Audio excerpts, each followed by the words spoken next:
Hey YouTubers, this is Mark and Julie hanging with the Hyatts. Glad you could join us. We're working on this Polaris again, changing wheel bearings. I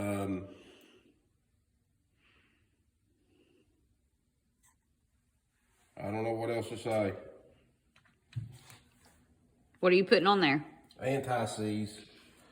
So this wheel, the spindle and the knuckle was stuck together, which I was, automatically thinking it got hot and fused together, but it didn't, thank God. And I was able to save the spindle and the hub. So that's what we're doing, yep. This is the hub. This is the new bearing, wheel bearing. I honestly don't think the wheel bearings were bad, but I was already so far into it and I've had these bearings for a while, so I'm gonna go ahead and change them all. And hopefully I'll get another 6,500 miles out of these super ATV wheel bearings, but I doubt it.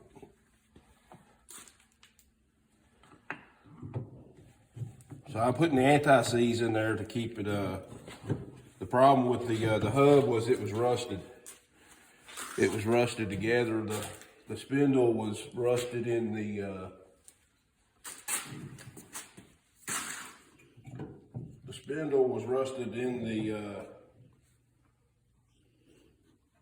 hub. And a couple smacks and it come out, so.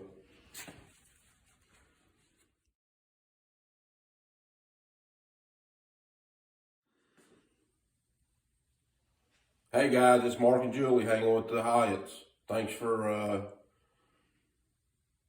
hanging with us. We're working on wheel bearings still.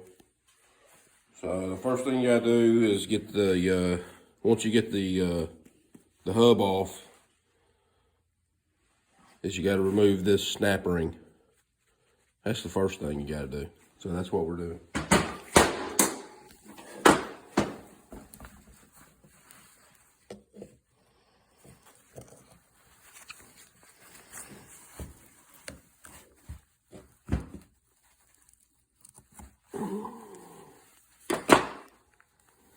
That's the snapper ring off.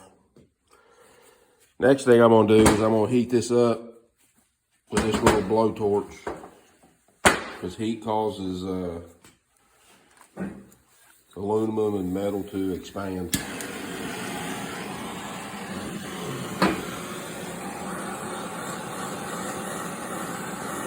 And I ain't heating it real hot, I'm just getting it hot enough to get some action out of it. Live action.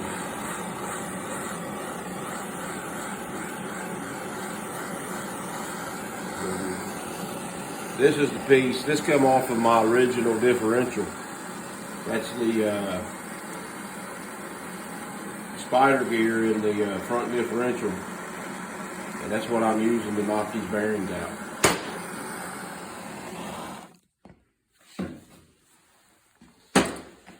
All right, so now I'm, where the snap ring was, you gotta make sure you turn it back over and drive it out that way. So I'll put that right in the center.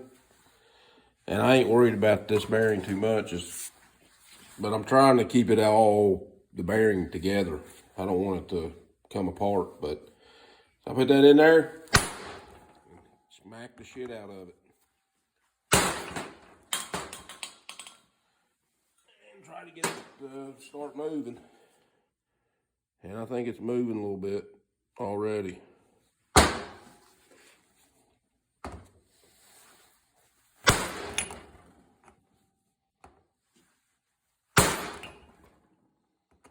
It's in there tight. So you only drive it out till it's flush, and then I got to stick it in the vise to knock it the rest of the way out. And I don't put it in here, I put it on this lip to catch that on the lip, because you don't want to squeeze on that and put pressure from the housing back on the bearing. And then just start driving forward.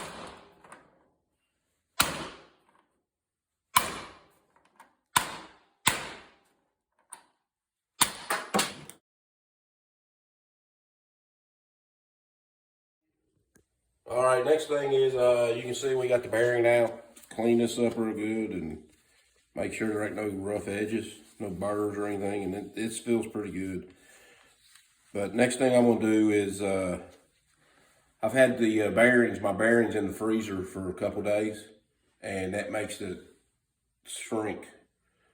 And next thing I'm gonna do is I'm gonna heat this up some more, and then I'm gonna take that frozen bearing and I'm gonna put it in there. I did one yesterday and it fell about halfway in there, then I had to beat it in.